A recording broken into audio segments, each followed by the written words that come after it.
4 choses à savoir sur le cerveau version amour. Première chose, le cerveau humain, les filles, il aime ce qu'il connaît. Ce qui est étranger à nous, on en a peur, on le craint parce qu'on ne connaît pas tout simplement. Et même si c'est pas bon pour nous, même si c'est toxique, le cerveau préférera toujours aller vers ce qu'il connaît que d'aller vers ce qu'il ne connaît pas. C'est pour ça qu'il y a des femmes qui préfèrent rester avec leur conjoint toxique. Même si tu leur proposes un mec bien en face, elles vont pas le prendre. Elles vont préférer rester dans ce qu'elles connaissent plutôt que d'aller tester quelque chose de meilleur mais qu'elles ne connaissent pas. Deuxième chose, l'amour sain peut te paraître ennuyeux si tu as toujours été habitué au chaos. Une personne qui a vécu une relation toxique, une personne qui a grandi dans un schéma familial compliqué, se mettre avec une personne bien, elle a l'impression de s'ennuyer, elle a l'impression que c'est fade. Parce que ton cerveau a été habitué à des émotions fortes. Tu comprends, une relation toxique ou lorsqu'un enfant grandit dans un environnement familial toxique, et bah c'est jamais calme. Tu es toujours en état d'alerte. Tu comprends, parce que t'es pas en sécurité, parce qu'il se passe des choses compliquées, donc t'es jamais serein, tu vois, t'es jamais posé, t'es toujours obligé d'observer, d'analyser. Donc pour ton cerveau, même si c'est pas bon pour lui, même si c'est toxique, il sait comment agir, il sait comment réagir, il sait comment gérer la situation puisqu'il l'a toujours connu. Troisième chose, les filles, à savoir, le cerveau humain, les filles, pour vous protéger, vu que c'est son rôle de te protéger, d'accord, il va te faire rappeler que les bons moments avec cette personne. Il va pas oublier, hein, mais il va ranger dans une petite boîte tout ce que cette personne t'a fait de mal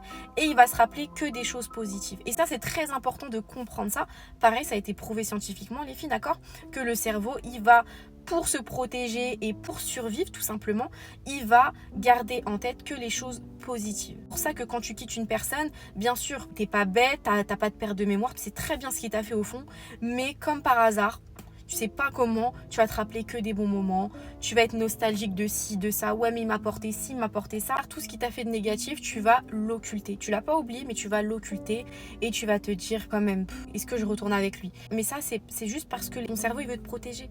Il veut pas que tu te rappelles des mauvais moments. Tu comprends ce que je veux dire? Il veut juste te protéger. Là, tu es en train de percevoir la réalité à travers un filtre. Ton cerveau, il est rempli de filtres. Il veut pas que tu vois la vérité en face parce que lui, son but, c'est de survivre. Tu vois, on est quand même des mammifères, les filles, à la base, et on a des systèmes de défense qui sont ancrés en nous comme ça. C'est pas parce que tu te rappelles plus de ce qui t'a fait, ça n'a pas existé. C'est pas parce que cette personne t'a fait du bien une fois, 2 fois, même 10 fois, qu'il faut oublier tout ce qu'il t'a fait. Tu comprends ce que je veux te dire? Donc ça, c'est très important, les filles. Ce 4e point, il est très très important. Encore une fois, je vous dis, travaillez sur votre cerveau, travaillez sur vous-même. Je vous explique tout dans mes livres, ok? C'est très très important parce que des fois, même notre cerveau, il nous trompe en fait. Et comme je dis toujours, soit c'est ton cerveau qui te contrôle, soit c'est toi qui te contrôle et du coup qui contrôle ton cerveau. Mais pour contrôler son cerveau et pour se contrôler soi, il faut le comprendre.